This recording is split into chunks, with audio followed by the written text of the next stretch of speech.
Bonjour à toutes et à tous, j'espère que vous allez bien, très bien. C'est Nasvap pour une nouvelle vidéo.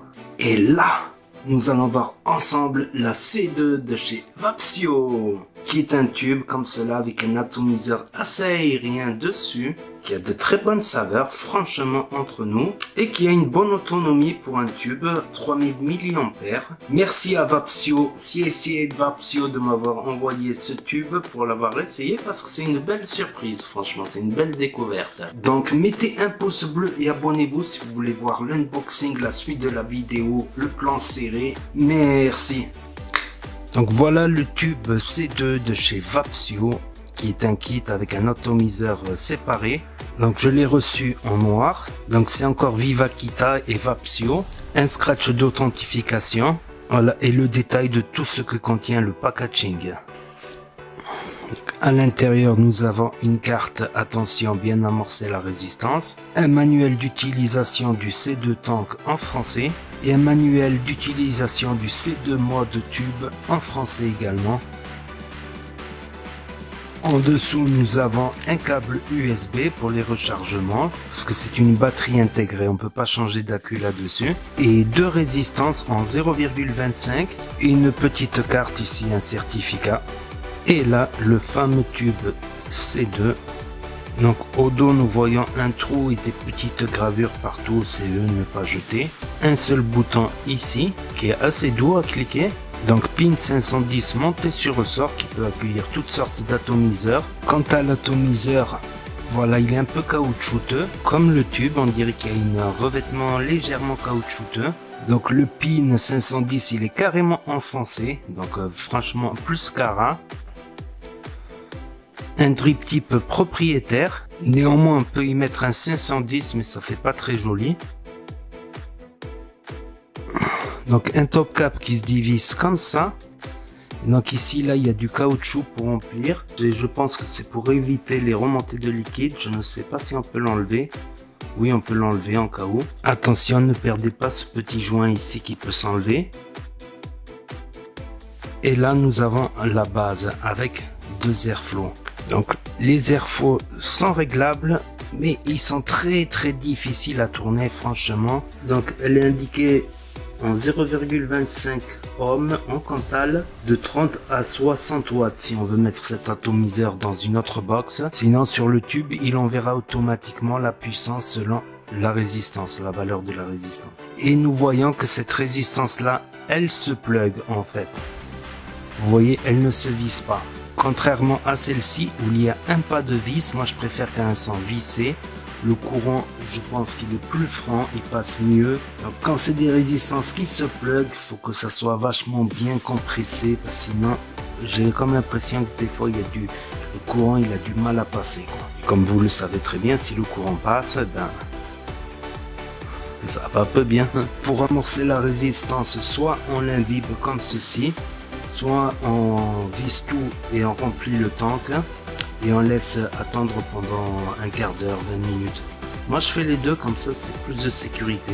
Quand je l'imbibe jusqu'à ce que les cotons n'absorbent plus de coton et qu'il y ait une petite bulle de liquide sur chaque arrivée. Attention, au-dessus ne remplissez pas trop parce que ça risque d'aller au fond dans la cuve d'airflow, ce qui serait embêtant, quoi. Ensuite nous remettons le reste.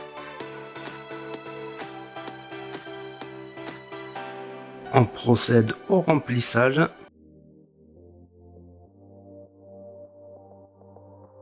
Nous pouvons aussi trouver des résistances en 0,5 là-dessus et aussi en 0,15 en Cantal également. Eni aussi en titane, en SS 316, Clapton céramique. Donc le tank fait 2 ml de liquide à l'intérieur pour un diamètre de 25 mm. On va le laisser reposer là et on va commencer à parler du tube. Donc il fait également 25 mm de diamètre. Une batterie intégrée de 3000 mAh, ce qui est énorme, ce qui est super pour l'autonomie. Donc le revêtement, on dirait qu'il est légèrement caoutchouteux. Le bouton il clique bien, facile à cliquer. Donc la batterie est annoncée à 30 ampères maximum. Elle fait pratiquement 9 cm de haut sur 25 mm.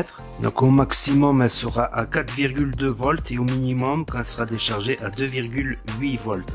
Le rechargement s'effectuera là. Donc elle est équipée des principales sécurités contre les courts-circuits, contre les tensions trop basses. Si on reste cliqué plus de 10 secondes, contre la surcharge. Donc pour l'allumer, il suffit de faire 5 clics. 1, 2, 3, 4, 5. Et là, ça va se mettre à clignoter. Et quand on fait fire, la lumière va s'allumer également et s'éteindre tout doucement. Donc on peut vapoter également pendant qu'on la recharge, mais le rechargement me semble bien lent à ce que je vois sur... Donc par exemple là j'ai mis un autre atomiseur et ça marche bien. Il n'y a pas de souci, vous pouvez mettre toutes sortes d'atomiseurs. Bon, celui-là il fait 24 mm donc c'est pas exactement flush quoi. Mais ça va. Voilà, je trouve que c'est un très joli setup franchement avec un bon maintien en main comme tous les tubes. Donc cela peut être pratique pour par exemple dans les embouteillages, pouvoir vaper quand on change de vitesse toutes les 3 minutes pour avancer de 3 mètres. Par contre le seul défaut des tubes c'est ça, c'est que sur une table ils sont pas stables. Donc sur une table il faut mieux le mettre couché comme ceci pour éviter de le faire tomber et casser le Pyrex. Le voici, le voilà, prêt à l'emploi et ça marche bien.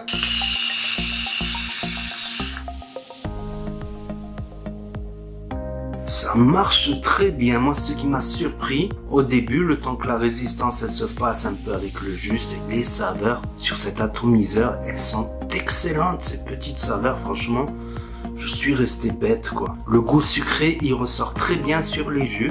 Donc, passons au point positif et au point négatif maintenant. Justement, les saveurs. Je suis resté bête quoi. C'est des excellentes saveurs pour un Atos. Je m'y attendais pas. Entre nous, je m'y attendais pas. Mais franchement, il rivalise avec de grands Atos aériens celui-là quoi. Il est pas loin quoi. Après, un point positif, c'est que c'est un tube. Donc le maintien en main, il est super. Franchement, j'aime bien. Je commence à bien aimer les tubes quoi. Je vais peut-être commencer à faire des reviews de tubes. Ce tube, il fait 3000 mAh. Donc on tient la journée à l'aise quoi. Un peu moins de la journée en 0,25. Mais on peut tenir, si on met notre résistance et notre ato, on peut faire sa journée tranquille là-dessus à plus bas wattage. On peut changer d'atomiseur, bien sûr dessus quoi. Donc on peut mettre n'importe quel atomiseur dessus. Il est légèrement caoutchouteux, on dirait c'est de la résine. C'est vachement doux, c'est vachement ergonomique en main. Autre point positif, c'est qu'il est simple quoi. Donc 5 clics pour l'éteindre, 5 clics pour l'allumer. Il n'y a pas de réglage, c'est automatique, c'est selon la résistance qu'on va mettre dans l'atomiseur quoi. Donc ça va envoyer le voltage qui reste dans la batterie. En général, ces réglages automatiques, c'est bien quand c'est en dessous de 1 ohm, 1,2 ohm. À 1,6 ohm, j'ai fait l'expérience sur un bypass, ça m'envoie que 8 watts quoi sur 1,6. Alors que à 0,6 ohm par exemple ça va envoyer 25 watts, ce qui est très correct. À 0,25 ça va envoyer beaucoup plus.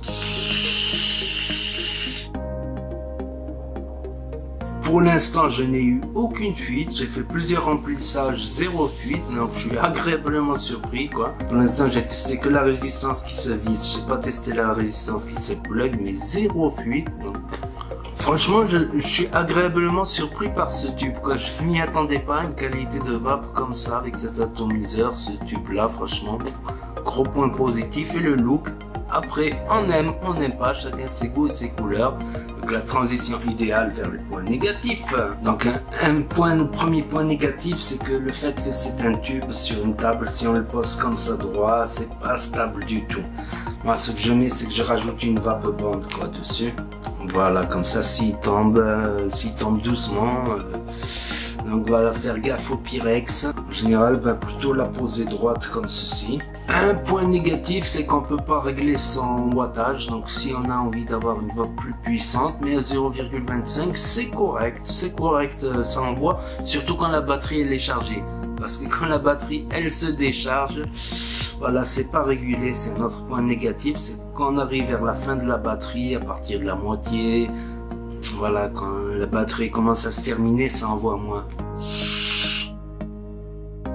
Par exemple, là, j'ai l'impression qu'il y a moins de patates que quand elle était bien rechargée, quoi.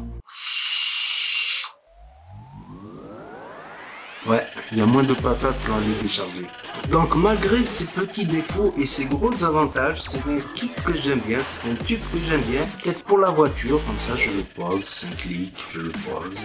Pendant les embouteillages, quand on avance sous les 3 mètres. Donc merci à Vapsio de m'avoir fait découvrir ce petit tube, ce petit kit et ce petit atomiseur, parce que c'est pas un truc que j'aurais pris de moi-même quoi. Donc c'est des agréables découvertes quoi, c'est des agréables surprises. Il me reste aussi un autre kit surprise à vous faire de chez Vapsio. N'hésitez pas à vous abonner si vous voulez suivre mes prochaines vidéos, à commenter, à partager et à cliquer sur la petite cloche si vous voulez. Et n'oubliez pas les pouces bleus parce que ça porte chance, réussite, bonheur et jeu. Donc, si vous gagnez au loto, ben vous me contactez et on fait 50-50 pouces bleus. Et je vous dis à très bientôt les amis les potos pour de nouvelles vidéos, revues et tutos. C'était Nasevap pour vous servir.